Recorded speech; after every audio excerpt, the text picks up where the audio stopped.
لما بنشوف بعض الحيوانات بتبقى عايز تلمسها وتطبطب عليها عشان شكلها الجميل، ولكن بعض الحيوانات من الأفضل إنك ما تلمسهاش أصلا. ممكن تهجم عليك بشراسة كبيرة جدا، وتقدر بلمسة تنقلك طفيليات أو سموم تقتلك في ثواني. في الفيديو ده هوريك حيوانات مستحيل تلمسها، خليك معانا.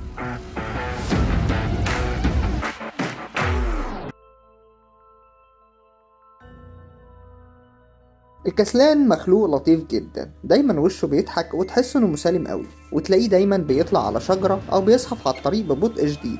المخلوقات دي مش ضارة اصلا بشكل عام، ومش هتهاجم اي شخص من البداية، ولو حتى هجمتك تقدر انك تهرب منها بكل سهولة.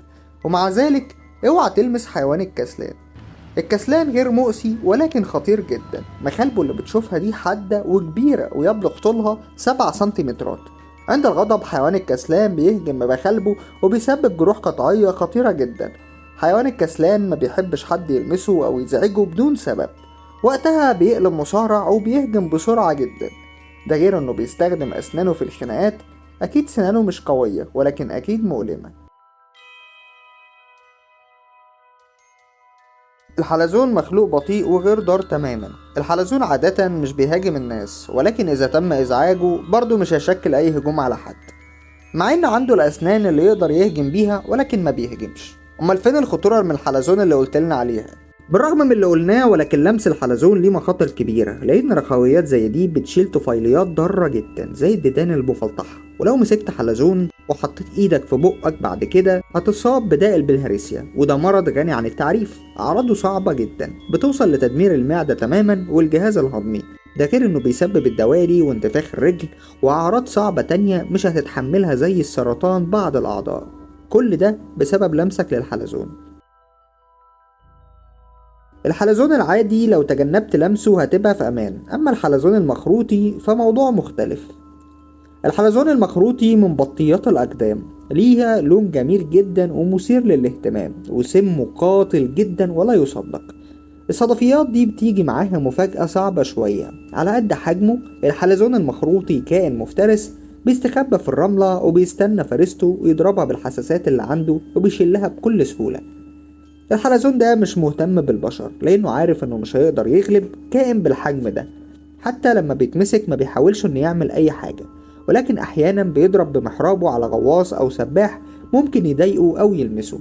الحربة اللي بيضربها دي بتخترق الجلد بكل قوة، وبتزرع السم بسرعة جوه الجسم. قوة السم دي كافية إنها تقتل إنسان، والمخيف كمان إنه مفيش دواء أو مصل لسم الحلزون لغاية دلوقتي، والحل الوحيد هو محاولة إبقاء أجهزة الجسم شغالة لحد ما توقف السم عن العمل.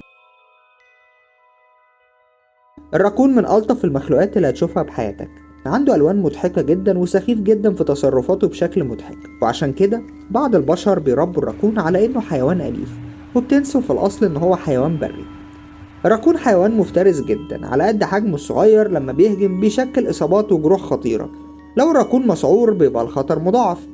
الراكون بيصاب بالسعار أكثر من أي حيوان تاني، طبعا باستثناء الكلاب.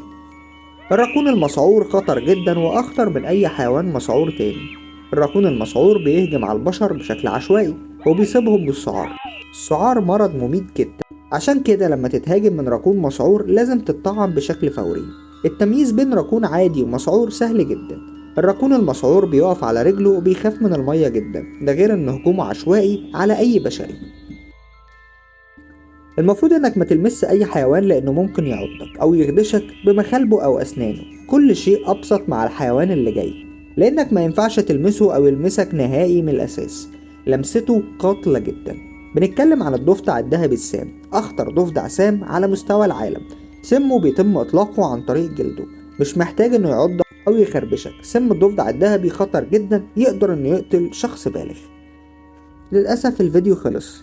لو عجبك الفيديو ياريت تضغط لايك وتشيره لباقي الناس عشان تشوفه، ولو مش مشترك على القناة اشترك وفعل الجرس عشان تجيلك فيديوهاتنا دايما. سلام.